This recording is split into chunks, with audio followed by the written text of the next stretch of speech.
Assalamualaikum warahmatullahi wabarakatuh. Nama saya Muhammad Noval Tansin. Saya akan menjawab pertanyaan dari virus yang berasal dari kelompok 7.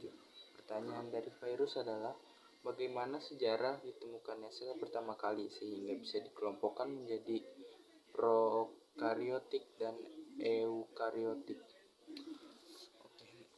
Penelitian tentang sel telah berlangsung lebih dari 300 tahun bersama dengan berkembangnya mikroskop. Mikroskop optik pertama kali ditemukan pada abad 17. Pendeknya, para peneliti mulai meneliti jaringan biologi yang masih hidup maupun yang sudah mati dengan tujuan untuk lebih mengerti mengenai ilmu kehidupan. Sel dikelompokkan menjadi dua tipe yang berdasarkan ada atau tidaknya membran yang menyelimuti atau membalut sel tersebut.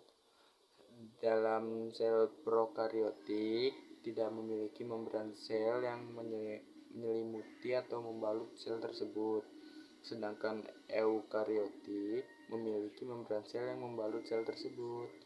Sekian, terima kasih. Perkenalkan, nama saya Gloria Audrey Kisainsi Nabila dari kelas 10 MIPA 1 dari kelompok 1. Saya akan menjawab pertanyaan dari Hanifah, kelompok 7. Pertanyaannya adalah, apa itu difusi? Difusi adalah proses perpindahan zat larut dari konsentrasi yang tinggi ke konsentrasi yang rendah. Contoh difusi itu apa? Contoh difusi itu adalah kalau kita bikin teh, kita kasih gula, maka tehnya akan menjadi manis. Atau kalau misalnya kita campurkan tinta ke dalam air, maka air itu akan berwarna hitam seperti tinta. Terima kasih. Perkenalkan, nama saya Dinda Imelia Wenata dari kelas 11 MIPA 1. Di sini saya akan menjawab pertanyaan dari DASFA, yaitu apa fungsi matriks dan krista pada mitokondria. Fungsi matriks pada mitokondria yang pertama membantu respirasi seluler dalam siklus asam sitrat. Yang kedua membantu mereproduksi struktur nukleoid pada mitokondria. Yang ketiga membantu untuk menghasilkan protein. Fungsi krista pada mitokondria yang pertama adalah membentuk kantong atau vesikula untuk sekresi terutama pada sel-sel kelenjar kantung kecil berisi enzim. Yang kedua membentuk terjadinya oksidasi fosforilasi dan transfer elektron. Terima kasih. Nama saya Karima Al-Mumtahanah. Di sini saya mau menjawab pertanyaan dari Najwa, yaitu mengapa ukuran sebuah sel harus kecil? Karena sebuah sel yang berukuran kecil bertujuan untuk mempermudah transportasi dan komunikasi antar sel. Contohnya, ada beberapa zat yang perlu ditransportasikan keluar masuk sel. Proses tersebut kebanyakan melalui proses difusi, sehingga dengan kecilnya ukuran sel, maka proses difusi suatu zat akan menjadi lebih efisien.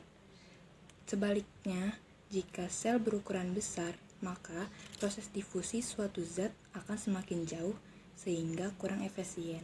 Demikian jawaban dari saya. Terima kasih. Perkenalkan, saya Andrew. Saya akan menjawab pertanyaan dari kelompok 7. Pertanyaannya adalah sebagai berikut. Apakah ada makhluk hidup bersel satu yang berukuran makro? Jika tidak ada, mengapa? Jawabannya adalah tidak ada. Karena organisme uniseluler atau bersel satu hanya memiliki satu sel saja. Oleh karena itu tubuhnya kecil dan struktur tubuhnya pun sederhana. Juga organisme ini tidak memiliki inti sel sehingga menyebabkan mereka tidak mampu mengontrol luas permukaan sesuai dengan rasio volume. Organisme uniseluler bersifat mikroskopis yang artinya hanya dapat dilihat melalui mikroskop.